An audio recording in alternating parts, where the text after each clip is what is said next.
چھتیں slope والی اور ان پر گھاس پھوس وغیرہ ڈالی ہوئی تھی۔ جہاں ایسے بہت سے جھونپڑے ہوتے انہیں گاؤں کہتے تھے۔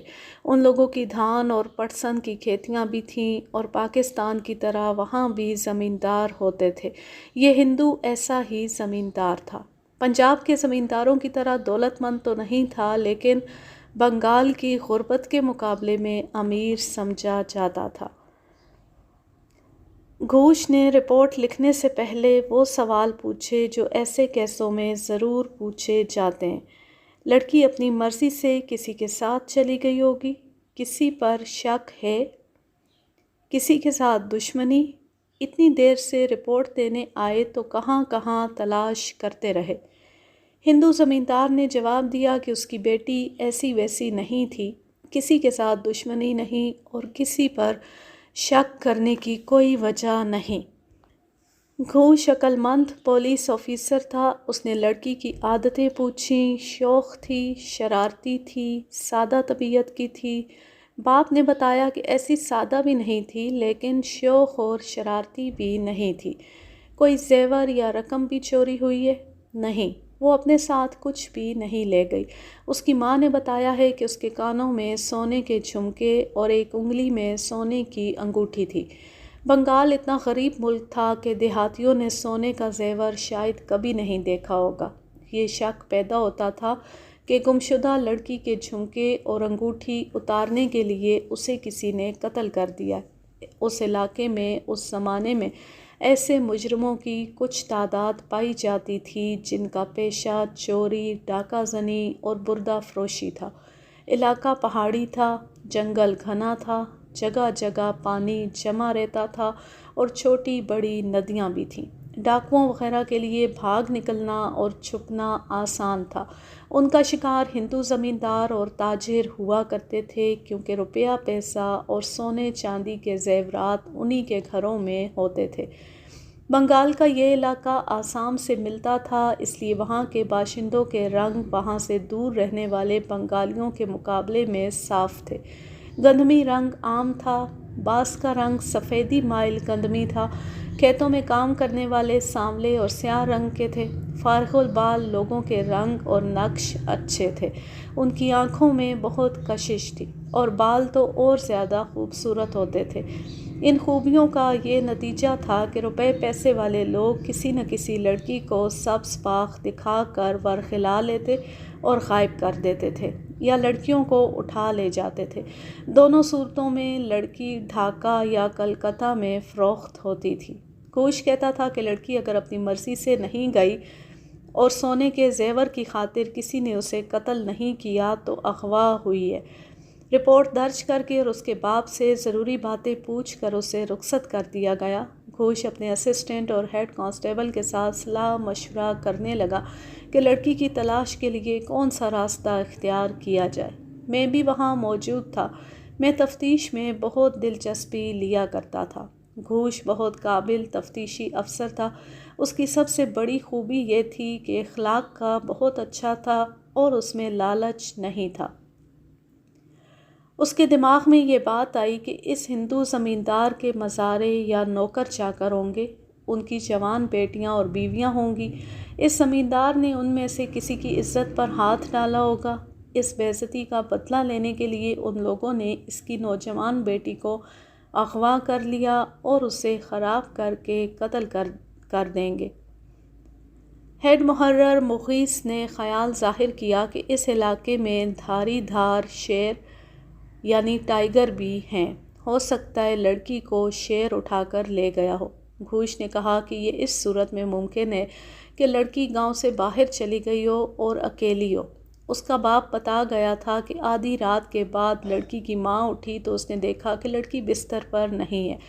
ماں نے باہر دیکھا، لڑکی نہ ملی، پھر لڑکی کہیں نظر نہ آئی۔ اگر شیر لڑکی پر حملہ کرتا تو شیر کے غرانے کے ساتھ لڑکی کی چیخیں گاؤں والوں کو ضرور سنائی دیتی۔ گھوش زمیندار کے گھر گیا۔ میں اس کے ساتھ تھا۔ پولیس کے خفیہ مخبر موجود تھے۔ وہ اپنے فرائض کو اچھی طرح سمجھتے تھے۔ گاؤں کے 15-20 جھونپڑے تھے جو ایک دوسرے سے ذرا فاصلے پر تھے۔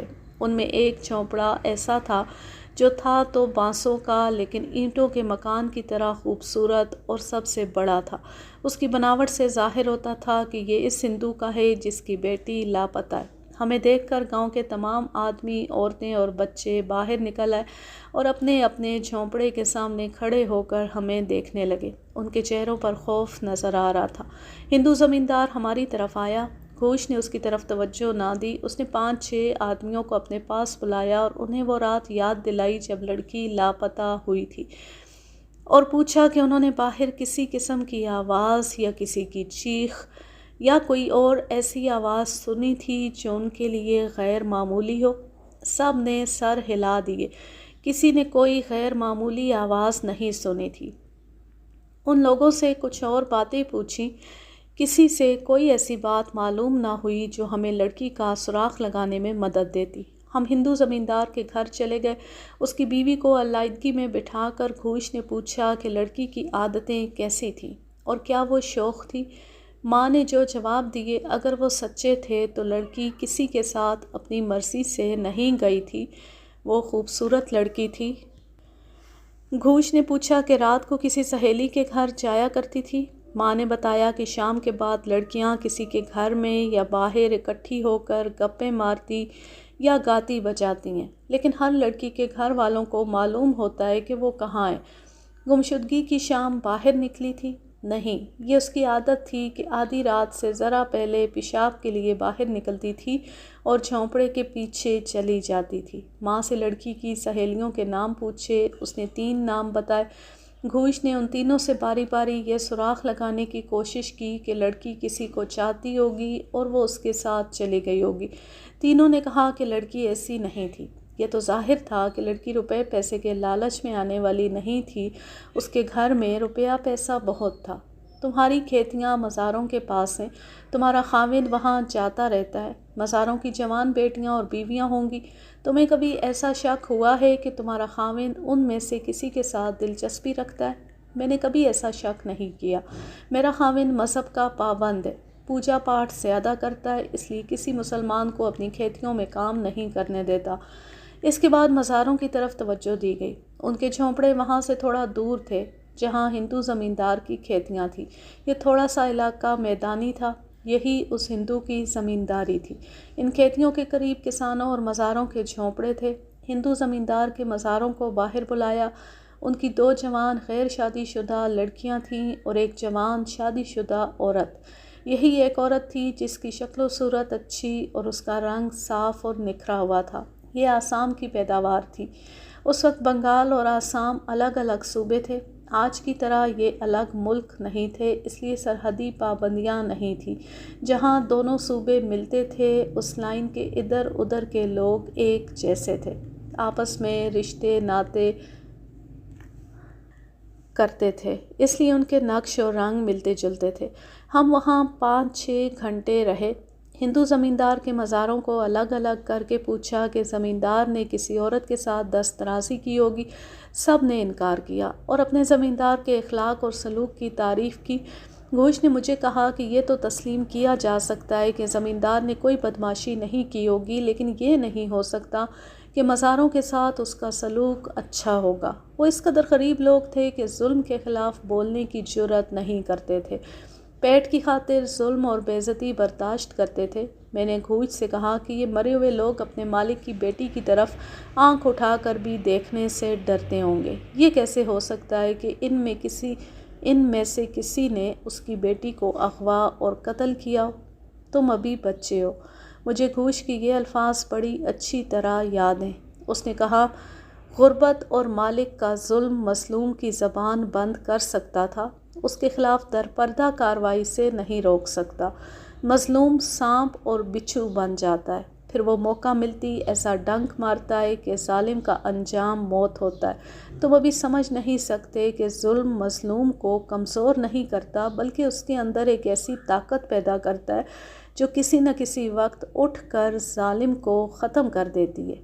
یہ مزارے جو تمہیں لاشوں کی مانند نظر آتے ہیں، ان کے اندر آگ بھری ہوئی ہے۔ اس آگ میں وہ اپنے ظالم مالک کو جلا سکتے ہیں۔ گوش نے ہر مزارے سے اور دوسرے کسانوں سے سیدھے سیدھے سوال نہیں کیے تھے، اس نے پولیس کا طریقہ اختیار کیا تھا جس میں دوستی، ہمدردی اور خلوص ہوتا ہے، اور اس سب کے پردے میں دھمکیاں بھی ہوتی ہیں، ڈرایا بھی جاتا ہے اور محبت کا اظہار بھی کیا جاتا ہے۔ اس طریقے کی کامیابی کا انحصار اس پر ہوتا ہے کہ سوالات کرنے والا ہوشیار اور چالاک ہو۔ گھوش میں یہ خوبیاں موجود تھیں مگر کچھ بھی حاصل نہ ہوا۔ میں یہ نہیں مان سکتا تھا کہ یہ مزارے جن کی ہڈیاں نظر آ رہی تھیں اور جن کے رنگ کوئلے کی طرح سیاہ ہو گئے تھے، گھوش سے زیادہ چالاک اور ہوشیار ہیں۔ میں جب اس جوان اور بڑی اچھی شکل و صورت والی آسامی عورت کو دیکھتا تھا جو ایک مزارے کی بیوی تھی تو میرا دل گواہی دیتا تھا کہ ہندو زمیندار نے اس کے ساتھ دست درازی کی ہے، یا اس ہندو کے اس عورت کے ساتھ درپردہ تعلقات ہیں، اور اس عورت کے خاوند یا بھائیوں نے بدلہ لینے کے لیے اس ہندو کی بیٹی کو غائب کر دیا۔ گھوش سے بات ہوئی تو اس کے دل میں پہلے ہی سے یہ شک موجود تھا۔ اس نے کہا کہ اس سوال کا جواب ہمیں مخبر دیں گے، لیکن اس نے یہ کارروائی کی کہ مزاروں کی دونوں جوان لڑکیوں اور اس عورت کو الگ کر لیا اور ایک ایک سے بھید لینے لگا۔ تینوں نے زمیندار کے اخلاق کی تعریف کی۔ سب سے زیادہ تعریف آسامی عورت نے کی۔ گھوش نے بڑی گہری اور باریک باریک باتیں پوچھنی شروع کر دیں، مثلاً تم کہتی ہو کہ زمیندار بہت اچھا آدمی ہے اور تم سب کا بہت زیادہ خیال رکھتا ہے، یہ بتاؤ کہ وہ تمہارے ساتھ کیا اچھائی کرتا ہے اور کس طرح خیال رکھتا ہے؟ اور یہ سوال، تم نے بتایا ہے کہ تم اس کے گھر بھی جایا کرتی ہو، کیا وہ تمہیں بلاتا ہے؟ تم جاتی ہو تو اس کی بیوی تمہارے ساتھ کیسا سلوک کرتی ہے؟ ایسے بہت سے سوالوں کے جواب میں گھوش کو اس شک کے سوا کچھ اور حاصل نہ ہوا کہ اس عورت اور زمیندار کے درمیان کوئی تعلق موجود ہے۔ اس عورت سے یہ معلوم کر لیا گیا کہ اس کے 2 جوان بھائی ہیں جو اپنے خاندان کے ساتھ آسام کے علاقے میں رہتے ہیں۔ یہ بھی پتہ چل گیا کہ لڑکی کے لاپتہ ہونے سے 2 روز پہلے دونوں آئے تھے اور جس روز ہم تفتیش کے لیے وہاں گئے اسی صبح، یعنی لڑکی کی گمشدگی کے تیسرے روز واپس چلے گئے تھے۔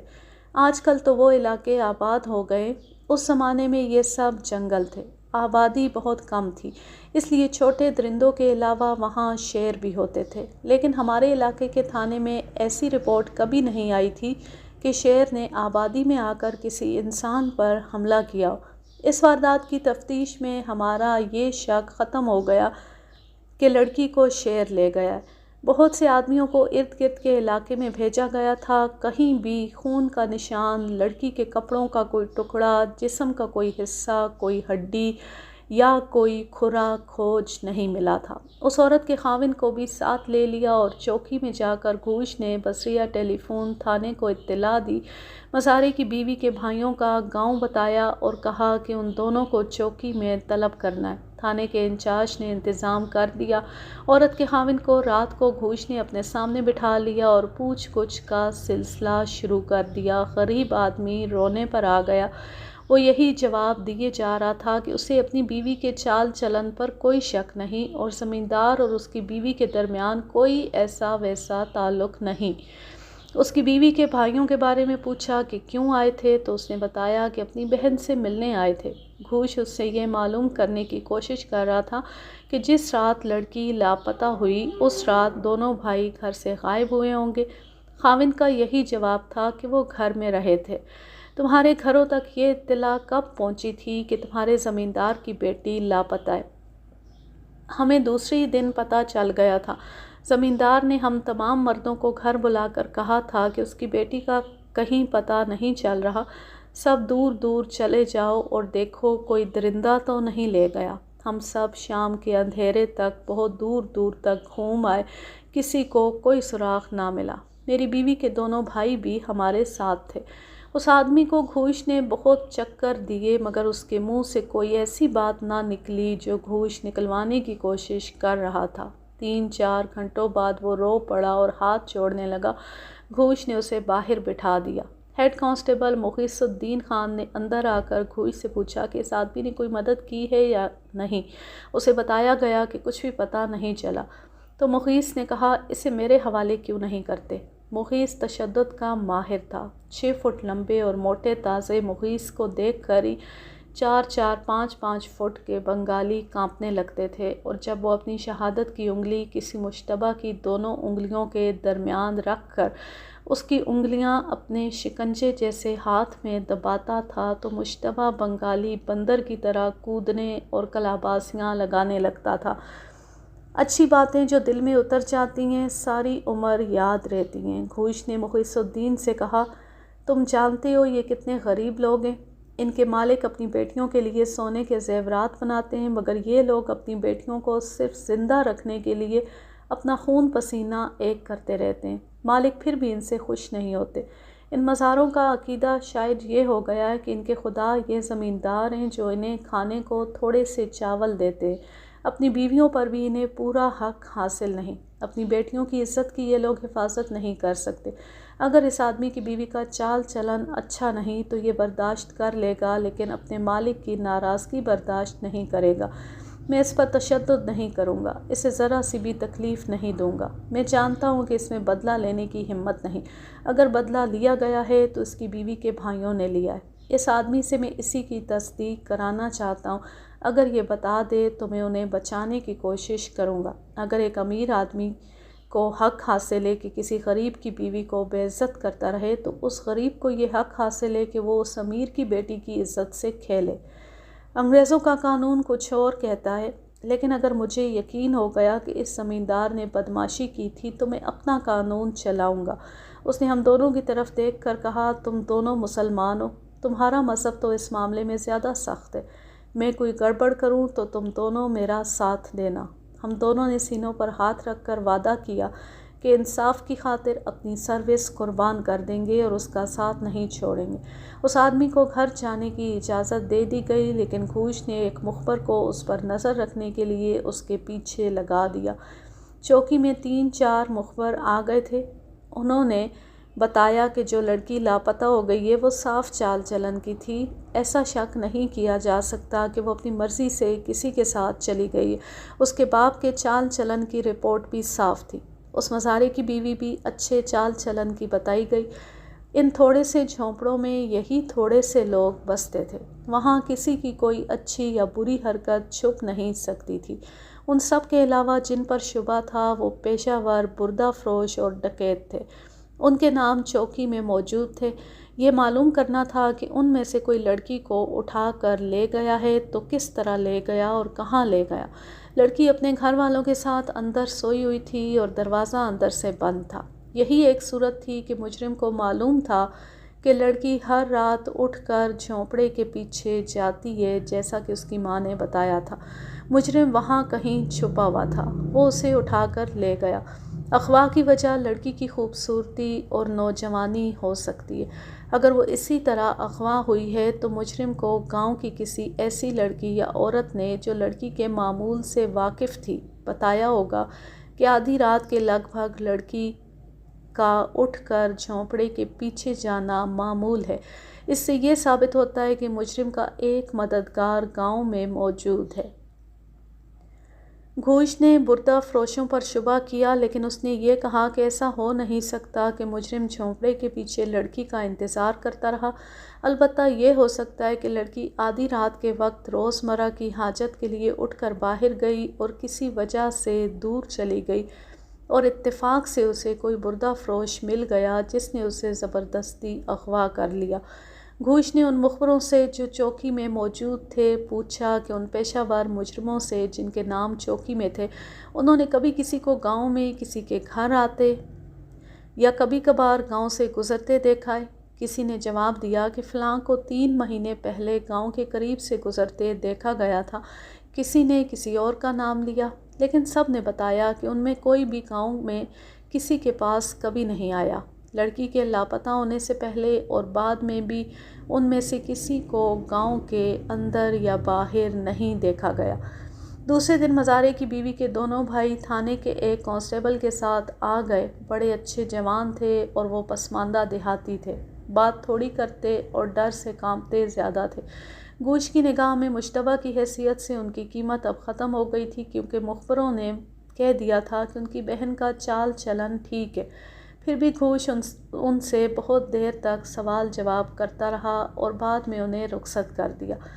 اب تفتیش بہت ہی مشکل ہو گئی تھی، کیونکہ عادی مجرموں کو ڈھونڈنا اور یہ معلوم کرنا کہ کون واردات کی رات کہاں تھا اور ان میں کس پر شبہ کیا جا سکتا ہے، بہت مشکل تھا۔ پولیس کے لیے عادی مجرموں کو ڈھونڈنا ویسے تو مشکل نہیں تھا، لیکن ان سے سراغ لینا بہت ہی مشکل تھا، کیونکہ وہ پولیس کو چکر دینا جانتے تھے۔ وہ ایک دوسرے کے خلاف مخبری نہیں کرتے تھے۔ ان کا اتحاد پولیس کے لیے مشکل پیدا کر دیا کرتا تھا۔ ان میں 2-3 استاد اور سزا یافتہ تھے۔ ان کے ساتھ بات چیت اور کچھ سودے بازی کر کے مجرموں کو پکڑا جا سکتا تھا۔ پولیس کے استاد مخبر بھی مدد کر سکتے تھے۔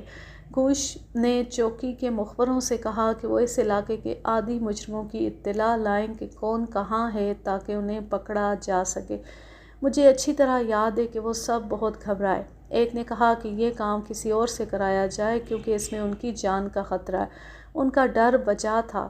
3-4 سال پہلے ایک مخبر نے ایک ڈکیت کی نشاندہی کی اور وہ قتل ہو گیا تھا۔ بنگالیوں کو یہ مہارت حاصل تھی کہ 1-2 منٹ میں کسی آدمی کی آنکھیں نکال دیتے تھے۔ اس کام کے لیے وہ دھا نام کا ایک ہتھیار استعمال کرتے تھے۔ چلتے چلتے اپنے دشمن کی آنکھیں نکال کر غائب ہو جاتے تھے۔ آج کل بھی بنگالی وہ ہتھیار استعمال کرتے ہیں اور آنکھیں نکالنے کے ماہر ہیں۔ گھوش کو ان پر غصہ آ گیا۔ اس نے انہیں گالیاں دی، سزائے قید دلانے کی دھمکیاں دی اور پھر انعام کا لالچ بھی دیا۔ اس سے آپ یہ نہ سمجھیں کہ گھوش یا پولیس کا محکمہ اتنا بے بس تھا کہ مخبروں کے بغیر چل ہی نہیں سکتا تھا۔ پولیس مجرموں کو زمین کے نیچے سے بھی نکال لیا کرتی ہے۔ مخبروں کی مدد کا یہ فائدہ تھا کہ پولیس کا کام آسان ہو سکتا تھا۔ گھوش نے چوکی کے مخبروں کو غصے سے چوکی سے نکال دیا اور کہا کہ جو کام کرے گا اسے انعام ملے گا، باقی قید ہو جائیں گے۔ یہ خالی دھمکی تھی، انہیں قید نہیں کیا جا سکتا تھا۔ انہیں آزادی حاصل تھی کہ مخبری کرنے سے انکار کر دیتے، مگر غریب اور پسماندہ لوگ پولیس سے بہت ڈرتے تھے۔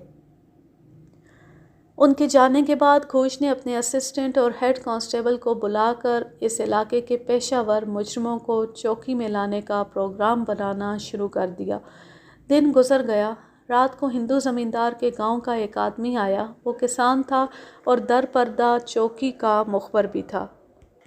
یہ ان مخبروں میں شامل تھا جنہیں گھوش نے انعام کا لالچ اور قید کی دھمکی دی تھی۔ وہ گھوش سے تنہائی میں ملا۔ مجھے معلوم نہیں ہو سکا کہ اس نے گھوش سے کیا باتیں کی۔ وہ چلا گیا تو گھوش نے مجھے بلا کر کہا کہ میں اس کے گاؤں جاؤں اور اس کی بیوی کو چوکی میں لے آؤں۔ گھوش نے مجھے یہ بھی کہا کہ میں راستے میں اسے ڈراتا آؤں تاکہ وہ چوکی میں آئے تو اتنی زیادہ ڈری ہوئی ہو کہ راز فوراً اگل دے۔ یہ ضروری تھا کہ گھوش مجھے بتا دے کہ اس عورت کے پاس کیا راز ہے تاکہ میں اس کے مطابق اسے ڈراتا لاؤں۔ گھوش نے مجھے اس عورت کا نام آمی بتایا۔ چونکہ اس کیس میں اس کا پارٹ بہت زیادہ تھا، اس لیے مجھے اس کا اور اس کے خاوند کا نام یاد رہ گیا۔ خاوند کا نام سرکار تھا، پورا نام یاد نہیں رہا۔ گھوش نے آمی کو چوکی میں لانے کا جو سبب بتایا وہ اس طرح تھا کہ آمی کا خاوند ابھی ابھی چوکی میں آیا تھا۔ اس نے گھوش سے یہ کہا کہ اس کی جان کی حفاظت کی جائے تو وہ ایک راز بتائے گا۔ گھوش نے اس کی جان کی حفاظت کی جھوٹی سچی ذمہ داری لی۔ سرکار نے بتایا کہ ایک عادی مجرم، نام مجھے یاد نہیں رہا، ان کے گاؤں آتا رہتا ہے۔ سرکار نے عجیب بات یہ بتائی کہ یہ عادی مجرم اس کی بیوی آمی سے ملنے آتا ہے۔ سرکار اس مجرم سے اتنا ڈرتا تھا کہ نہ اسے اپنی بیوی سے ملنے سے روکتا تھا، نہ اپنی بیوی کو باز رکھ سکتا تھا۔ آمی بھی آسامی تھی اور اس علاقے کی خوبصورتی کے معیار کے مطابق خوبصورت تھی۔ اس کا رنگ آسامیوں کی طرح زردی مائل گورا تھا جس میں ہلکا سا سانولا پن بھی تھا۔ وہ جوانی کی عمر میں تھی۔ سرکار کے ساتھ اس کی شادی ہوئے 2 سال گزرے تھے۔ وہ غریب والدین کی بیٹی تھی۔ سرکار گہرے سانولے رنگ کا آدمی تھا اور شریف طبیعت کا تھا۔ کسی نے آمی کی شادی سرکار کے ساتھ کرا دی۔ جو لوگ آمی کے اخلاق اور اس کی بری شہرت سے واقف نہیں تھے وہ حیران ہوتے تھے کہ اتنی خوبصورت لڑکی سرکار کو کس طرح مل گئی ہے۔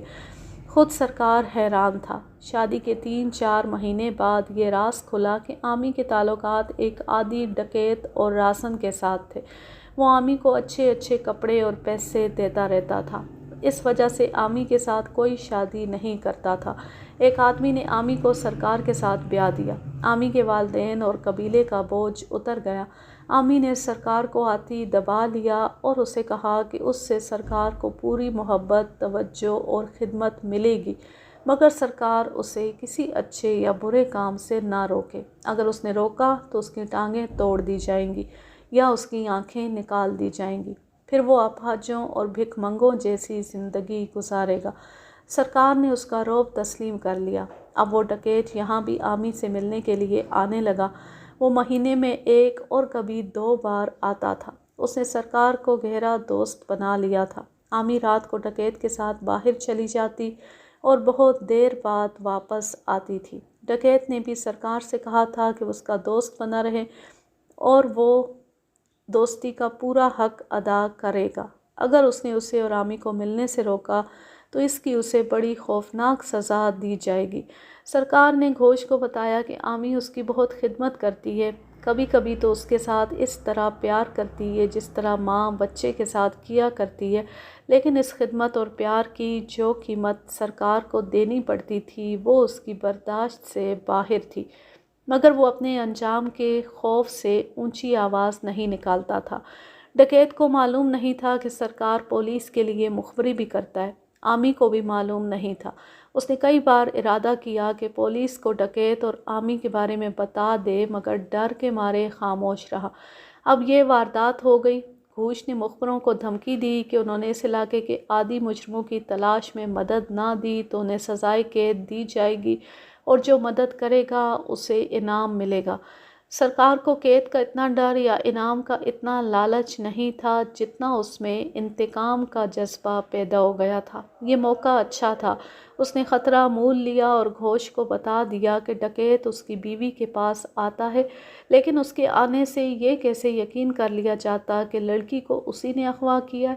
سرکار نے یہ بتا کر شک پیدا کر دیا کہ جس رات لڑکی غائب ہوئی اس رات ڈکیت آیا تھا اور اس کی بیوی گھر سے چلی گئی تھی اور بہت دیر بعد واپس آئی تھی۔ سرکار نے یہ بھی بتایا کہ وہ واپس آئی تو وہ جاگ رہا تھا، لیکن ظاہر یہ کیا کہ وہ سویا ہوا ہے۔ اس کی بیوی نے اندھیرے میں بکس کھولا اور اس میں کچھ رکھ کر بکس بند کیا اور سو گئی۔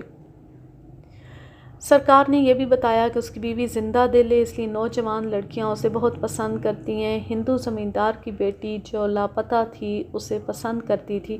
آمی اس کے گھر جاتی اور وہ اس کے پاس آتی رہتی تھی۔ سرکار نے یہ بھی بتایا کہ 2 اور مخبروں کو بھی معلوم ہے کہ یہ ڈکیت اس کے گھر آتا ہے، لیکن اس کے ڈر سے کوئی بتاتا نہیں۔ گھوش نے مجھے کہا سرکار گھر چلا گیا ہے، اسے کہنا کہ تمہاری بیوی کو چوکی بلایا گیا ہے۔ سرکار اس طرح باتیں کرے گا جیسے اسے کچھ بھی معلوم نہیں۔ وہ ساتھ چلنے کو کہے گا تو تم اسے کہنا کہ تم ساتھ نہیں چل سکتے۔ اس کی بیوی کو ساتھ لے آنا، راستے میں اسے ڈراتے آنا، کہنا کہ تم اب بچ نہیں سکو گی کیونکہ تمہارا دوست ڈکیت پکڑا گیا ہے۔ اس قسم کی کئی اور باتیں مجھے سمجھا کر گھوش نے کہا فیروز یہ خیال رکھنا کہ یہ عورت خوبصورت ہے اور اتنی چالاک ہے کہ تم اسے چوکی میں لانے کے لیے لے جا رہے ہو، لیکن یہ ہو سکتا ہے کہ تم اس کے ساتھ اس طرف چل پڑو جہاں وہ تمہیں لے جانا چاہے۔ مجھے ڈر ہے کہ سرکار کی طرح تم بھی اس کی خوبصورتی کے رعب میں آ جاؤ گے۔ چوکی اور گاؤں میں بہت فاصلہ ہے۔ میں نے گھوش کو کوئی جواب نہ دیا۔ 1.5 گھنٹہ پیدل سفر کر کے سرکار کے گاؤں پہنچا۔ آمی گھر میں تھی۔ اس کے نقش اور اس کا رنگ ایسا تھا کہ شادی شدہ نہیں لگتی تھی۔ معلوم نہیں کیا وجہ تھی کہ اس کا ایک بھی بچہ پیدا نہیں ہوا تھا۔ اصلی عمر سے بہت چھوٹی لگتی تھی۔ میں نے اسے کہا کہ تمہیں چوکی لے جانے آیا ہوں۔ وہ ڈر گئی۔ میں نے کسی سے کہہ کر سرکار کو کھیتوں سے بلایا، اسے کہا کہ اس کی بیوی کو چوکی لے جانا ہے۔ وہ طے کیے ہوئے ڈرامے کے مطابق ڈرنے اور گھبرانے لگا اور اس نے ایسی باتیں کیں جن سے اس کی بیوی کو ذرا سا بھی شک نہ ہوا کہ مخبری سرکار نے ہی کی ہے۔ سرکار نے کہا کہ وہ بھی اپنی بیوی کے ساتھ چوکی جائے گا۔ میں نے اسے روک دیا۔ میں آمی کو ساتھ لے کر چل پڑا۔ تھوڑی دور جا کر جنگل، جھاڑ اور ٹیکریوں نے ہمیں دنیا کی نظروں سے اوجھل کر دیا۔ اس نے مجھ سے پوچھا کہ اسے چوکی کیوں بلایا گیا ہے۔ میں نے اسے بتایا کہ اس کا راز کھل گیا ہے اور اسے معلوم ہے کہ لڑکی کس طرح اغوا ہوئی ہے۔ میں نے اسے ڈکیت کے بارے میں کچھ نہ بتایا۔ وہ رک گئی اور اس نے میرا بازو پکڑ لیا۔ میں نے اس کے منہ کی طرف دیکھا تو مجھے گھوش کی بات یاد آ گئی۔ اس نے کہا تھا کہ سرکار کی طرح تم بھی اس کے رعب میں آ جاؤ گے۔ عامی نے کہا کہ اسے لڑکی کے بارے میں کچھ بھی معلوم نہیں اور کہنے لگی کہ مجھے چوکی نہ لے جاؤ۔ میں نے اسے بتایا کہ ایسا نہیں ہو سکتا، میں یہاں سے کہیں اور بھاگ جاتی ہوں، تم چوکی میں کہہ دینا کہ میں تمہیں گاؤں میں نہیں ملی تھی۔ میں نے اسے بازو سے پکڑ کر گھسیٹا اور کہا کہ میں اسے چوکی لے جاؤں گا اور میں اس کی کوئی مدد نہیں کر سکتا۔ اس نے مجھ پر اپنا جادو چلانا شروع کر دیا جس سے گھوش نے مجھے پہلے ہی خبردار کر دیا تھا۔ میں نے دل کو پتھر بنا لیا اور اسے چوکی میں لے گیا اور گھوش کے حوالے کر دیا۔ گھوش نے اسی وقت اسے اپنے کمرے میں بٹھایا اور تفتیش شروع کر دی۔ میں دروازے کے باہر کھڑا رہا۔ آدھے پونے گھنٹے بعد مجھے اندر سے تھپڑ کی آواز سنائی دی۔ میں نے دروازے میں جا کر دیکھا، عامی نے ایک ہاتھ اپنے گال پر رکھا ہوا تھا۔ مجھے دیکھ کر گھوش نے کہا، یہ مجھے بھی اپنے جیسا بدمعاش سمجھتی ہے، کہتی ہے وہ میرے پاس نہیں آتا، میں جو پوچھتا ہوں اس کا جواب دینے کے بجائے پوچھتی ہے کہ تمہیں کس نے بتایا۔ گھوش نے مجھے کمرے میں موجود رہنے کو کہا۔ عامی جتنی خوبصورت تھی اس سے 10 درجے زیادہ بد چلن تھی۔ جس بات پر گھوش نے اسے تھپڑ مارا تھا اسی بات پر اڑی ہوئی تھی۔ اس نے یہاں تک کہہ ڈالا کہ مجھے اپنے گھر میں رکھ لو۔ بہت وقت کے بعد اس نے تسلیم کیا کہ ڈکیت کے ساتھ اس کی دوستی ہے اور یہ دوستی شادی سے پہلے کی ہے، مگر وہ اس سوال پر پھر اٹک گئی کہ واردات کی رات ڈکیت اس کے پاس آیا تھا۔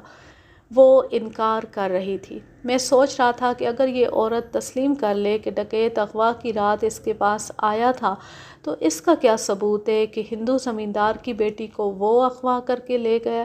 میں نے بعد میں گھوش سے پوچھا تو اس نے بتایا کہ کوئی ثبوت نہیں تھا، ذرا سا شک تھا اور تفتیش شک پر ہی کی جاتی ہے۔ اس کے علاوہ عامی جس طرح اپنے آپ کو پیش کر رہی تھی اور وہ جس طرح سوالوں کو ٹال رہی تھی اور جس لہجے میں جواب دے رہی تھی، اس سے شک پکا ہوتا تھا کہ لڑکی کے اغوا کے ساتھ اس کا کچھ نہ کچھ تعلق ضرور ہے۔ گھوش نے اس سے پوچھا کہ وہ جب ڈکیت کے چلے جانے کے بعد اپنے گھر میں واپس آئی تو اس نے باکس میں کیا رکھا تھا، تو اس نے بتایا کہ اس نے کچھ بھی نہیں رکھا تھا۔ پھر واپس آ کر باکس کیوں کھولا تھا؟ میرا خاوند تمہیں میرے بارے میں غلط باتیں بتا گیا ہے۔ میں نے تمہارے خاوند کی شکل بھی نہیں دیکھی۔ پھر تمہیں کس نے بتایا ہے؟ وہ تمہیں پیسے دے گیا تھا۔ وہ مجھے کچھ بھی نہیں دے گیا تھا۔ گھوش نے پوچھ گچھ کا اصلی طریقہ اختیار کیا۔ آپ یقین کریں کہ اس نے عامی کو گالی نہیں دی، سوائے ایک تھپڑ کے اس پر ہاتھ نہیں اٹھایا اور اس کے منہ سے یہ نکلوا لیا کہ ڈکیت اسے کچھ دے گیا تھا، مگر عامی یہ نہیں بتا رہی تھی کہ کیا دے گیا تھا۔ عامی جنگل کی رہنے والی عورت تھی، گھوش اتنی چالاک نہیں ہو سکتی تھی، پھر بھی اس نے نہ بتایا کہ ڈکیت اسے کیا دے گیا تھا۔ گھوش کو یہیں سے شک ہوا کہ وہ کوئی ایسی چیز دے گیا ہے جس کا تعلق اگر لڑکی کے اغوا کے ساتھ نہیں تو کسی اور واردات کے ساتھ ہوگا۔ اگر وہ پیسے یا کپڑے دے جاتا تو عامی ضرور بتا دیتی۔ گھوش نے کہا کہ چلو اس کے گھر کی تلاشی لی جائے۔ وہ اٹھا اور عامی اٹھ کر اس کے ساتھ لپٹ گئی۔ اسے ابھی تک یقین تھا کہ وہ گھوش کو رام کر لے گی۔ میں نے آگے بڑھ کر اسے گھسیٹا اور گھوش سے الگ کیا۔ رات ہو گئی تھی۔ گھوش نے کہا کہ تلاشی میں دیر نہیں کرنی چاہیے۔ ہم ہوا میں تیر چلا رہے تھے، شاید کوئی سراغ مل جائے۔ ہیڈ کانسٹیبل مخلص الدین اور ایک اور کانسٹیبل کو بھی ساتھ لے لیا گیا۔ راستے میں عامی نے کئی بار گھوش کے قریب ہونے کی کوشش کی لیکن ہم میں سے کسی نہ کسی نے اسے گھسیٹ لیا۔ اندھیرے میں اتنا لمبا سفر کر کے ہم اس کے گھر پہنچے۔ سرکار سویا ہوا تھا۔ ہماری آواز پر اس نے بتی جلائی۔ عامی نے دانت پیس کر اسے گالی دی اور کہا، میں تیری بوٹی بوٹی کرا دوں گی، یہ سب تیری کرتوت ہے۔ سرکار ڈر گیا۔ گھوش نے عامی سے پوچھا کہ باکس کہاں ہے؟ اس نے غصے سے جھونپڑے کے کونے میں رکھا ہوا ایک لکڑی کا باکس دکھا کر کہا، وہ ہے، دیکھ لو کیا دیکھتے ہو۔ باکس کھولا، اسے بڑے اچھے کپڑے پڑے تھے جو اس قسم کے غریبوں کے پاس نہیں ہوا کرتے تھے۔ یہ ہٹائے تو چاندی کے 2-3 معمولی سے زیورات نکلے اور ان میں سونے کے جھمکوں کی ایک جوڑی اور سونے کی ایک انگوٹھی بھی تھی۔ گمشدہ لڑکی کے باپ نے بتایا تھا کہ لڑکی کے کانوں میں سونے کے جھمکے اور انگلی میں سونے کی انگوٹھی تھی۔ گھوش نے عامی سے پوچھا کہ یہ دونوں چیزیں تمہاری ہیں؟ اس نے کوئی جواب نہ دیا۔ سرکار نے کہا، یہ دونوں چیزیں ہماری نہیں ہیں۔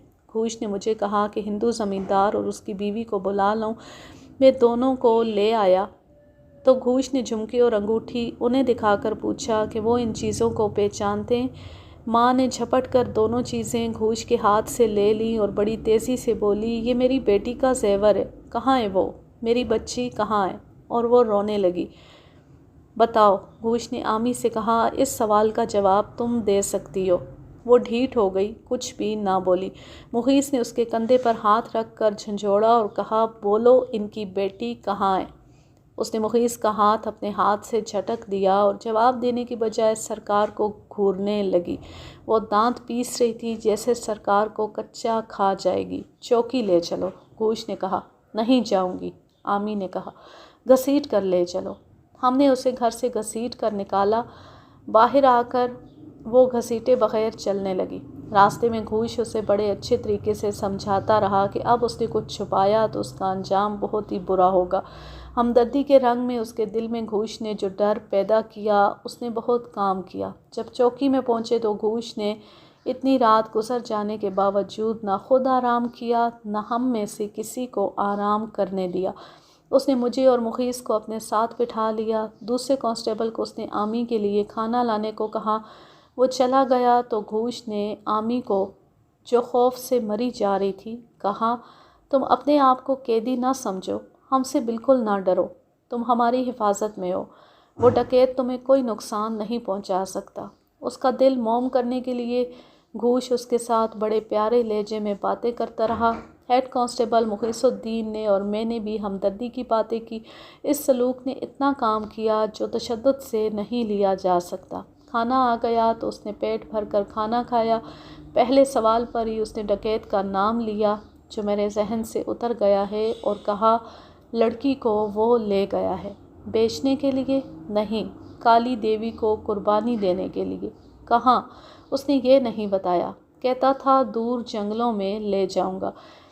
یہ سن کر کہ لڑکی کو کالی دیوی کی قربانی کے لیے لے جایا گیا ہے، ہم میں سے کوئی بھی حیران نہ ہوا۔ پرانے زمانے کے مشہور رازن اور ڈاکہ زن جنہیں ٹھگ کہا جاتا تھا، کسی خیالی دیوی کی پرستش کیا کرتے تھے۔ اسے عرف عام میں کالی ماتا یا کالی دیوی کہا جاتا تھا۔ ان ٹھگوں کے گروہ ہوا کرتے تھے جو قافلوں کو لوٹ لیا کرتے تھے۔ ریلوے ٹرین نئی نئی چلی تو وسطی ہندوستان کے نامی گرامی ٹھگ ریل گاڑیوں تک کو لوٹنے کی کوشش کرتے تھے۔ انگریزوں نے ان کی سرکوبی کے لیے فوج تک کو استعمال کیا تھا۔ آپ نے امیر علی ٹھگ اور سلطانہ ڈاکو کے قصے پڑھے ہوں گے۔ یہ انہی ٹھگوں میں سے تھے جنہوں نے فوج تک کو زچ کر دیا تھا۔ یہ ٹھگ رازنی یا ڈاکے کی مہم پر روانگی سے پہلے کالی دیوی کی خوشنودی حاصل کرنے کے لیے عجیب و غریب رسمیں ادا کرتے اور قربانیاں دیتے تھے۔ آسام کے پہاڑی علاقوں میں جہاں لوگ انسانی کھوپڑیاں گھروں میں رکھتے تھے، وہاں انسانوں کی قربانی کا بھی رواج تھا۔ مجھے اتنا پتہ چلا تھا کہ یہاں کے بھی ٹھگ اور ڈاکو کالی دیوی کی پرستش کرتے ہیں اور ان کا عقیدہ ہے کہ واردات سے پہلے کالی دیوی کو خوش کرنا ضروری ہوتا ہے۔ گھوش نے آمی سے پوچھا کہ یہ ڈکیت کوئی بڑی واردات کرنے گیا ہے؟ آمی نے بتایا کہ اس نے 10-12 آدمی اکٹھے کر کے اپنا گروہ بنا لیا۔ ابھی انہوں نے کوئی بڑی واردات نہیں کی۔ اس نے آمی کو بتایا تھا کہ اس نے کالی دیوی کے ایک مہنت سے پوچھا تھا کہ اپنے گروہ کی پہلی واردات سے پہلے اسے کیا کرنا چاہیے جس سے کالی دیوی کی رضا حاصل ہو جائے۔ مہنت یا پروہت نے اپنا جنتر منتر کر کے اسے بتایا کہ ایک کنواری لڑکی کی قربانی دینی ہوگی۔ اس نے ڈکیت کو ایسی لڑکی کی خاص نشانیاں بتائیں، عمر بتائی اور آنکھوں کا کوئی خاص رنگ بتایا۔ مجھے اب یاد نہیں رہا کہ یہ رنگ اور دوسری نشانیاں کیا تھیں۔ ڈکیت ایسی لڑکی کی تلاش میں رہا۔ ایک روز وہ آمی سے ملنے آیا ہوا تھا۔ اس نے اس ہندو زمیندار کی بیٹی کو دیکھا۔ اس میں اسے ساری نشانیاں نظر آ گئیں۔ اس سے پہلے اس نے آمی کو نہیں بتایا تھا کہ اسے ایک خاص قسم کی لڑکی کی ضرورت ہے۔ ہندو زمیندار کی بیٹی کو دیکھ کر اس نے آمی سے کہا کہ وہ اس لڑکی کو اغوا کرنا چاہتا ہے۔ آمی بگڑ گئی کہ وہ اس لڑکی کو اپنے لیے اغوا کرنا چاہتا ہے اور آمی سے اس کا دل بھر گیا۔ ڈکیت نے اسے بتا دیا کہ وہ اس لڑکی کو کیوں اغوا کرنا چاہتا ہے۔ ڈکیت نے آمی سے یہ وعدہ بھی کیا کہ اپنا گروہ پہلی واردات کر لے تو وہ آمی کو ہمیشہ کے لیے اپنے ساتھ لے جائے گا۔ آمی نے اسے بتایا کہ یہ لڑکی اس کی سہیلی ہے اور اس کے اغوا میں وہ مدد کر سکتی ہے۔ انہوں نے اغوا کے طریقے سوچے لیکن مشکل نظر آتے تھے۔ آمی نے یہ طریقہ بتایا کہ وہ لڑکی کو کسی رات گاؤں سے باہر لے آئے گی اور ڈکیت وہاں موجود رہے۔ ڈکیت چلا گیا۔ دوسرے دن آمی نے لڑکی سے کہا کہ کسی رات گاؤں سے ذرا دور چل کر کھیلے کودیں گے۔ لڑکی نے اسے بتایا کہ ماں باپ اسے رات زیادہ دیر باہر نہیں رہنے دیتے اور وہ گاؤں سے باہر تو جانے ہی نہیں دیں گے۔ انہی باتوں میں لڑکی نے ہنس کر کہا کہ میں آدھی رات کے ادھر یا ادھر پیشاب کے لیے جھونپڑے کے پچھواڑے جاتی ہوں اور فوراً واپس آ جاتی ہوں۔ آمی کا دماغ بھی مجرموں والا تھا۔ اس نے یہ بات ذہن میں رکھ لی کہ لڑکی ہر رات ذرا سے دیر کے لیے باہر نکلتی ہے۔ 2-3 روز بعد ڈکیت آیا۔ آمی نے اسے لڑکی کی یہ روزمرہ کی عادت بتائی۔ ڈکیت نے کہا کہ آج ہی کی رات کوشش کرتے ہیں۔ سرکار کو ان کے پروگرام کے بارے میں بالکل معلوم نہیں تھا۔ ڈکیت آمی سے یہ کہہ کر غائب ہو گیا کہ فلاں وقت وہ فلاں جگہ آ جائے گا۔ رات کے طے شدہ وقت پر آمی گھر سے نکل گئی۔ سرکار میں جرأت نہیں تھی کہ اسے رات کو باہر جانے سے روک سکتا۔ وہ ڈکیت سے جا ملی۔ دونوں ہندو زمیندار کے گھر کے پچھواڑے ایک جھاڑی کے پیچھے چھپ کر بیٹھ گئے۔ آمی نے اپنے اقبالی بیان میں کہا کہ ان دونوں میں یہ اختلاف پیدا ہو گیا کہ آمی ڈر گئی۔ اس نے ڈکیت سے کہا کہ میں نے تمہیں صحیح جگہ صحیح وقت پر پہنچا دیا ہے۔ اب میں جاتی ہوں کیونکہ میں اغوا میں تمہاری کوئی اور مدد نہیں کر سکتی۔ مجھے ڈر ہے کہ میں کوئی غلطی کر بیٹھوں اور ہم دونوں پکڑے جائیں۔ ڈکیت نے اسے کہا کہ مجھے یقین نہیں آتا کہ لڑکی اسی وقت ہر رات کو باہر نکلتی ہوگی۔ میں کوئی اور طریقہ سوچ رہا ہوں۔ اس میں تمہاری مدد کی ضرورت ہوگی۔ وہ سرگوشیوں میں بحث کرتے رہے اور ان میں جھگڑا بھی شروع ہو گیا۔ اتنے میں انہیں جھونپڑے کے ایک پہلو میں ایک سایہ حرکت کرتا دکھائی دیا۔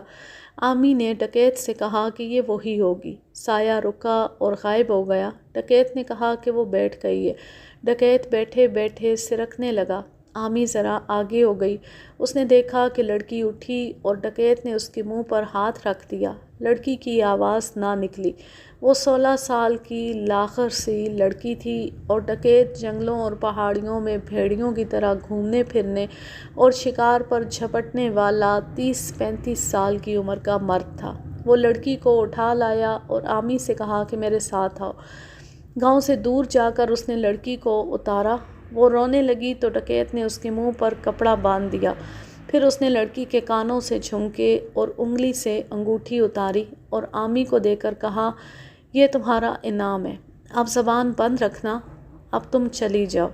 آمی کو معلوم تھا کہ یہ زیور سونے کا ہے۔ اس نے لڑکی کو یہ زیور پہنے دیکھا تھا۔ آمی بہت خوش ہوئی لیکن اس نے یہ نہیں سوچا کہ اسے وہ پہن کر گاؤں میں نہیں پھر سکے گی۔ وہ جنگلی عورت تھی، صرف جرم کی کامیابی اور سونے کی 2 چیزیں حاصل کر کے ہی خوش ہو گئی۔ ڈکیت لڑکی کو کندھے پر ڈال کر لے گیا اور آمی اپنے گھر آ گئی۔ اس کا خاوند سویا ہوا تھا۔ وہ دراصل سویا ہوا نہیں تھا۔ آمی نے جھمکے اور انگوٹھی باکس میں رکھ دیے۔ اب ہمارے لیے مسئلہ یہ تھا کہ ڈکیت کو کہاں ڈھونڈا جائے۔ آمی کہتی تھی کہ اس نے اسے اشارہ تک نہیں دیا کہ وہ لڑکی کی قربانی کہاں دے گا۔ گوش نے کہا کہ لڑکی تو ماری جا چکی ہے، اب مجرم ہی ہمارے ہاتھ آ سکتا ہے۔ اسے ڈھونڈنے کے لیے دور دور کے تھانوں اور پولیس چوکیوں کو اطلاع دینی تھی۔ گوش کو اچانک ایک خیال آ گیا۔ اس نے آمی سے پوچھا وہ اب تمہارے پاس نہیں آئے گا؟ ایسا تو نہیں کہ تم اس کے پاس چلی جاؤ گی؟ میں کیسے جا سکتی ہوں؟ اس نے مجھے یہ تو بتایا ہی نہیں کہ وہ کہاں جا رہا ہے۔ وہ کہہ گیا تھا کہ 6-7 روز بعد آؤں گا۔ میں نے اب یہ ارادہ کر لیا تھا کہ وہ آئے گا تو اسے کہوں گی کہ مجھے اپنے ساتھ لے چلے۔ میں اب سرکار کے ساتھ نہیں رہنا چاہتی۔ مجھے شک ہے کہ اس لڑکی کی وہ قربانی نہیں دے گا۔ اسے یہ لڑکی اچھی لگی تھی اس لیے تمہاری مدد سے اسے لے گیا ہے۔ اب وہ تمہاری جگہ اسے اپنے ساتھ رکھے گا۔ اگر تمہیں پتہ ہے کہ وہ کہاں گیا ہے تو ہم اسے پکڑ لیں گے۔ اس نے تمہارے ساتھ دھوکہ کیا ہے۔ آمی کے آنسو نکل آئے۔ سسکی لے کر بولی مجھ سے غلطی ہوئی کہ اس سے یہ نہ پوچھا کہ وہ کہاں جائے گا۔ وہ آئے گا، مجھے امید ہے کہ وہ آئے گا۔ اس سے یہ یقین ہو گیا کہ ڈکیت واقعی اسے اپنا ٹھکانہ نہیں بتا کے گیا۔ آمی کو حوالات میں بند کر دیا گیا۔ گوش کا دماغ بڑا اچھا تھا اس نے مجھے اور محیص الدین سے کہا کہ تم دونوں اسی وقت عامی کے گاؤں جاؤ اور سرکار سے کہو کہ ڈکیت آئے گا۔ وہ آئے تو سرکار اسے کہے کہ عامی مزاروں اور کسانوں کے جھونپڑوں میں گئی ہے اور وہ اسے بلا لاتا ہے۔ ڈکیت کو گھر بٹھا کر سرکار دوڑتا ہوا چوکی آ کر اطلاع دے۔ گوش نے ہمیں یہ بھی کہا کہ ہو سکتا ہے ڈکیت آ ہی گیا ہو، اس نے سرکار کے ساتھ بھی تو دوستی بنا رکھی تھی، اگر وہ آ گیا ہو تو اسے پکڑ لیا جائے۔ ہم دونوں عامی کے گاؤں گئے، صبح ہونے والی تھی۔ سرکار کو جگایا، وہ گھر میں اکیلا تھا۔ اس نے بتایا کہ ڈکیت نہیں آیا۔ ہم نے اسے وہ باتیں سمجھائیں جو گھوش نے ہمیں بتائی تھی۔ سرکار کے دل میں ڈکیت اور عامی کے خلاف انتقام کی آگ لگی ہوئی تھی۔ وہ ہمارے پروگرام پر عمل کرنے کے لیے تیار ہو گیا۔ ہم نے اس کا حوصلہ مضبوط کیا۔ ہمیں معلوم تھا کہ وہ ڈکیت سے ڈرتا ہے۔ اسے اچھی طرح سمجھا کر اور پکا کر کے ہم دونوں چوکی واپس آ گئے۔ گوش نے ہنس کر کہا، میں نے جیسے سوچا ہے ویسے ہوگا نہیں۔ مجھے یقین نہیں کہ وہ ڈکیت آ جائے گا۔ اگر وہ آ گیا تو سرکار چوہے کی طرح ڈر جائے گا اور وہی کرے گا جو اسے ڈکیت کہے گا، اور یہ بھی ہوگا کہ سرکار اسے بتا دے گا کہ عامی چوکی میں ہے اور گمشدہ لڑکی کے زیورات اس سے برآمد ہو گئے ہیں۔ گوش نے اپنے تھانے کو اپنی کارروائی کی اطلاع دے دی اور ڈکیت کی تلاشی کے لیے تھانے کی مدد مانگی۔ تھانہ انچارج نے یہ کام اپنے ذمے لے لیا۔ اسی رات کا واقعہ ہے کہ چوکی میں ایک آدمی آیا۔ وہ جھکا ہوا تھا، اس لیے ہم پہچان نہ سکے کہ کون ہے۔ اس کے کندھوں پر ایک آدمی تھا جس کا سر ایک کندھے کی طرف اور ٹانگیں دوسرے کندھے کی طرف لٹک رہی تھیں۔ مجھے اچھی طرح یاد ہے کہ میرے پاس محیص الدین بیٹھا ہوا تھا۔ اس نے بنگالی زبان میں گالی دے کر اردو میں کہا، لو ایک اور کیس لکھو، یہ لاش لایا ہے۔ اس آدمی نے کندھوں پر اٹھائے ہوئے آدمی یا لاش کو یوں پھینکا جیسے بوری ہو۔ وہ خود سیدھا نہ ہو سکا، گر پڑا اور پیٹھ کے بل لیٹ گیا۔ اس کی سانسیں اکھڑی ہوئی تھی۔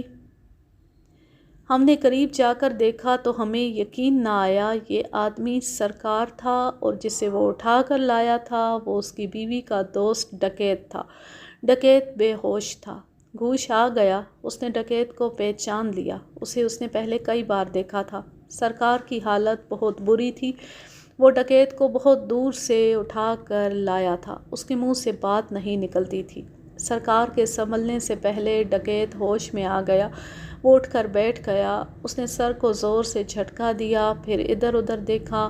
اسے چوکی اور پولیس نظر آئی تو اس کا منہ کھل گیا۔ وہ آہستہ آہستہ اٹھا اور اچانک بھاگ اٹھا۔ ہم سب اس کے پیچھے بھاگے۔ محیص ہم سب سے پہلے اس تک پہنچا اور اس کے ٹخنے پر لات ماری تو ڈکیت اوندے منہ گرا۔ اسے چوکی میں لے آئے۔ بھائی تم عامی سے ملنے آئے تھے نا؟ گوش نے اسے کہا، آؤ تمہاری ملاقات کرا دیں۔ گوش نے اسے حوالات کے سامنے جا کھڑا کیا جہاں عامی بند تھی۔ عامی سلاخوں کے ساتھ لگی کھڑی تھی۔ اس کے منہ سے کوئی بات نہ نکلی۔ ڈکیت نے اسے کہا، یہ اس سرکار نے کیا ہے، یہ اب زندہ نہیں رہے گا۔ سرکار اسے جس طرح بے ہوشی کی حالت میں چوکی میں لایا تھا یہ ایک معجزہ تھا اور بڑا ہی دلچسپ۔ یہ گوش کی عقل مندی تھی کہ اس نے مجھے اور محیص کو سرکار کے پاس یہ طریقہ بتانے کے لیے بھیج دیا تھا کہ ڈکیت آئے گا اور سرکار کسی بہانے چوکی اطلاع دے دے۔ یہ طریقہ کامیاب ہوتا نظر نہیں آتا تھا، جس کی ایک وجہ یہ بھی تھی کہ چوکی 2 میل دور تھی۔ یہ فاصلہ ٹیکریوں، جنگل اور جگہ جگہ پانی کی وجہ سے 4 میل جتنا ہو جاتا تھا۔ واقعہ اس طرح ہوا کہ سورج غروب ہوتی ڈکیت سرکار کے گھر آ گیا۔ سرکار نے اسے کہا کہ عامی ذرا دور کے جھونپڑوں کو نکل گئی ہے، وہ اسے بلا لاتا ہے۔ وقت ذرا زیادہ لگ جائے گا کیونکہ جگہ دور ہے اور بہت سی عورتیں وہاں جمع ہوں گی۔ وہاں سے عامی اتنی جلدی اٹھے گی نہیں۔ سرکار بالکل اس طرح جس طرح ہم اسے سمجھا آئے تھے بہت تیز چوکی کی طرف چل پڑا۔ اس نے آدھا فاصلہ طے کر لیا تھا۔ وہ تنگ سی پگڈنڈی پر آ رہا تھا۔ اسے اپنے پیچھے کسی کے قدموں کی آواز سنائی دی۔ وہ چلتا گیا۔ پیچھے والا آدمی اور تیز چلنے لگا اور سرکار کے قریب آ کر بولا، ٹھہر سرکار، جا کہاں رہا ہے؟ یہ آواز ڈکیت کی تھی۔ وہ عادی مجرم تھا، کچا آدمی نہیں تھا۔ سرکار کے پیچھے چل پڑا تھا تاکہ وہ دھوکہ دینا چاہے تو کامیاب نہ ہو سکے۔ سرکار رک گیا۔ ڈکیت نے اس کے منہ پر تھپڑ مارا اور کہا، واپس چل، عامی کو آ لینے دے، میں تجھے وہی سزا دوں گا جو تمہیں بتائی تھی۔ چوکی جا رہا تھا تو؟ سرکار کو ہم سب بزدل سمجھتے تھے۔ اس کی بزدلی دراصل غریبی اور کسمہ پرسی تھی۔ اس کے سینے سے انتقام کا شعلہ نکلا۔ اس کے ہاتھ میں موٹا سا ڈنڈا تھا۔ اس نے ڈنڈا استعمال کرنے کی بجائے ڈکیت کے پیٹ میں گھونسا مارا۔ ڈکیت دورہ ہو گیا۔ سرکار نے پوری طاقت سے اس کے سر کے بالائی اور ذرا پچھلے حصے پر ڈنڈا مارا۔ یہ جگہ ایسی ہوتی ہے کہ ہلکی سی بھی ضرب پڑے تو طاقتور انسان بھی بے ہوش ہو جاتا ہے۔ ڈکیت چکرا کر گرا۔ سرکار نے دیکھا کہ وہ ہل نہیں رہا تو اس نے اسے کندھوں پر اٹھا لیا اور چوکی کی طرف چل پڑا۔ وہ محنت مزدوری کرنے والا آدمی تھا۔ اپنی طاقت سے زیادہ وزن اٹھائے ہوئے چلتا گیا۔ چوکی سے تھوڑا ہی دور ڈکیت کے جسم نے حرکت کی۔ وہ ہوش میں آ رہا تھا۔ سرکار نے اسے فوراً نیچے پھینکا۔ وہ آہستہ آہستہ اٹھا۔ سرکار نے اس کے سر کے اسی مقام پر ڈنڈے سے پھر شدید ضرب لگائی۔ وہ پھر بے ہوش ہو گیا۔ سرکار اسے اٹھا کر چوکی لے آیا، لیکن تھکن نے اسے بھی ہوش میں نہیں رہنے دیا تھا۔ گوش نے ہمیں کہا، اگر انسان کچھ کرنے کا ارادہ کر لے تو اس کے اندر بہت طاقت ہوتی ہے۔ گوش نے ڈکیت سے پوچھا، لڑکی کی جان کی قربانی دی جا چکی ہے؟ کون سی لڑکی کی قربانی؟ مجھے معلوم نہیں، تم کیا کہہ رہے ہو؟ عامی میرے پاس ہے۔ لڑکی کے جھمکے اور انگوٹھی میرے پاس ہے۔ اگر لڑکی زندہ ہے تو ہمیں دے دو، صرف اغوا کی سزا ملے گی۔ اگر لڑکی نہ ملی تو قتل میں سزائے موت پاؤ گے۔ وہ اپنے آپ کو استاد سمجھتا تھا، لیکن گھوش زیادہ استاد تھا۔ ڈکیت نے اسے گمراہ کرنے کی کوشش کی۔ گھوش نے اسے ایسا گھیرا کہ ڈکیت مان گیا۔ ڈکیت نے کچھ وعدے لیے جو گھوش نے دے دیے۔ ان میں ایک وعدہ یہ تھا کہ لڑکی برآمد ہونے کے بعد گھوش ڈکیت کے لیے حراست سے فرار ہونے کا موقع پیدا کر دے گا۔ یہ جھوٹا وعدہ تھا۔ لڑکی ابھی زندہ ہے۔ جس رات چاند پورا ہوگا اس رات اس کا سر کاٹا جائے گا۔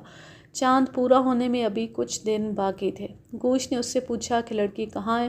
اس نے ایک جگہ بتائی جو آسام کے شمال میں جنگلی اور پہاڑی علاقہ تھا۔ یہ جگہ ہماری چوکی سے 20 میل کے لگ بھگ تھی۔ اس نے بتایا کہ جنگلوں میں رہنے والے فقیر لڑکی پر ہر رات کچھ پڑھتے ہیں۔ یہ سلسلہ چاند کی 14ویں تک ختم ہو جائے گا۔ اس رات لڑکی کا سر کاٹ کر فقیر لے جائیں گے اور اس کا کلیجہ شیر کی کچھار میں پھینک دیا جائے گا۔ باقی جسم دریا میں بہا دیا جائے گا۔ تھانے سے پولیس پارٹی کا انتظام کیا گیا۔ گھوش پارٹی کمانڈر تھا۔ میں بھی اس پارٹی میں شامل تھا۔ ہم سب رائفلوں سے مسلح تھے۔ گھوش کے پاس ریوالور تھا۔ پارٹی اس طرح روانہ ہوئی کہ منزل پر رات کو پہنچے۔ ہم بڑے اچھے وقت پہنچے۔ 2 پہاڑیوں کے درمیان ہموار جگہ تھی، وہاں درخت وغیرہ تھے۔ ڈکیت کی رہبری میں ہم اس جگہ پہنچے اور رک گئے۔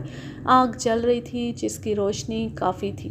6 ننگ دھڑنگ آدمی ایک دائرے میں ایک دوسرے کے پیچھے اچھل اچھل کر چل رہے تھے اور کچھ گنگنا رہے تھے۔ ان کے درمیان کوئی بیٹھا ہوا تھا۔ ڈکیت نے بتایا کہ وہ لڑکی ہے۔ گوش نے پارٹی کو پھیلا کر آگے بڑھایا۔ ان آدمیوں کو اس وقت خبر ہوئی جب ہم انہیں گھیرے میں لے چکے تھے۔ گوش کی للکار پر وہ رک گئے۔ گوش ریوالور ہاتھ میں لیے ان کے قریب گیا۔ پھر ہم سب رائفلیں آگے کیے آگے بڑھے۔ ان میں سے ایک نے ہمیں یہ کہہ کر ڈرا دیا کہ کالی دیوی تم سب کو اندھا کر دے گی اور تمہاری بیویوں، بہنوں، بیٹیوں اور ماؤں کے ہاں کبھی بچہ پیدا نہیں ہوگا۔ انہوں نے کچھ اور دھمکیاں بھی دی۔ درمیان میں لڑکی بالکل برہنہ شیر کی کھال پر بیٹھی تھی۔ اس کے بال کھلے ہوئے تھے۔ وہ وجد کی حالت میں آہستہ آہستہ سر ہلا رہی تھی۔ تمام آدمیوں کو گرفتار کر لیا گیا۔ جب لڑکی کو گھوش اٹھانے لگا تو لڑکی نے اوپر دیکھا اور کہکے لگانے لگی۔ اس کی یہ حالت بتاتی تھی کہ اسے کوئی نشہ آور چیز دی گئی ہے۔ یہ آدمی قریب ہی ایک غار میں رہتے تھے۔ اس میں سے لڑکی کے کپڑے برآمد ہوئے جو بڑی مشکل سے اسے پہنائے گئے۔ وہ کپڑے نہیں پہنتی تھی۔ غار سے جو چیزیں برآمد ہوئیں ان میں نشہ آور پانی بھی تھا جو لڑکی کو پلایا جاتا تھا۔ سب کو چوکی میں لے آئے۔ یہ ننگ دھڑنگ آدمی عدالت میں بھی پولیس کو کوستے رہے کہ ان کے مذہب کی توہین کی گئی ہے۔ لڑکی 2 روز بعد ہوش میں آئی۔ اسے اتنا ہی یاد تھا کہ ایک آدمی اسے اٹھا کر لے گیا تھا اور ان آدمیوں نے اسے پانی پلایا تھا۔ اس کے بعد اسے کچھ یاد نہیں آتا تھا۔ ڈکیت کو 10 سال، عامی کو 5 سال اور ان ننگے قبائلیوں میں سے ہر ایک کو 7 سال سزائے قید دی گئی اور سرکار کو نقد انعام اور سند ملی تھی۔ یوں یہ زبردست کہانی اپنے اختتام کو پہنچی۔ اب میں لیتی ہوں آپ سے اجازت۔ جہاں رہیں خوش رہیں، شاد و آباد رہیں، ہنستے مسکراتے رہیں، اور اگر یہ کہانی یا میرا انداز پسند آئے تو اس چینل کو سبسکرائب ضرور کر لیں اور بیل آئیکن کو ضرور پریس کریں تاکہ آنے والی ہر نیو ویڈیو کی نوٹیفیکیشن آپ کو بر وقت ملتی رہے۔ ویڈیو کو لائک کیجئے، زیادہ سے زیادہ شیئر کیجئے اور اچھا سا کمنٹ کیجئے۔ اللہ حافظ، اللہ نگہبان، اور میری طرف سے آپ سب کو بہت بہت عید مبارک۔